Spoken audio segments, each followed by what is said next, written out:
মিরপুরে ব্যাটারি চালিত অটোরিকশা চালকদের সড়ক অবরোধ বিক্ষোভ।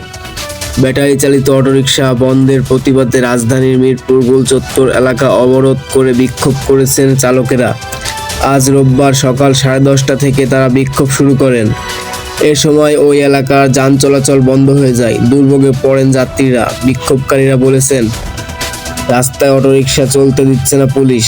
কয়েকদিন ধরে মিরপুর এলাকায় অনেক চালককে আটক করা হয়েছে, জব্দ করা হয়েছে অটোরিকশা। ব্যাটারি চালিত অটোরিকশা চালক গণমাধ্যমকে জানান, তাদের অনেক চালককে পুলিশ আটক করেছে। তাদের ছেড়ে দেওয়ার ও বিকল্প কর্মসংস্থানের ব্যবস্থা না করে দেওয়া পর্যন্ত অটোরিকশা চালানোর সুযোগ দেওয়ার দাবি জানান তিনি।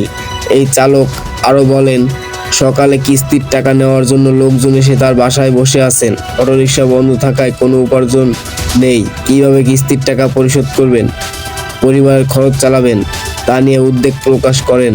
বাধ্য হয়ে রাস্তায় নেমেছেন বলেন তিনি। এছাড়া ঢাকার বিভিন্ন স্থানে অটোরিকশা চালকদের অবরোধ এবং ভাঙচুর দেখা যায়।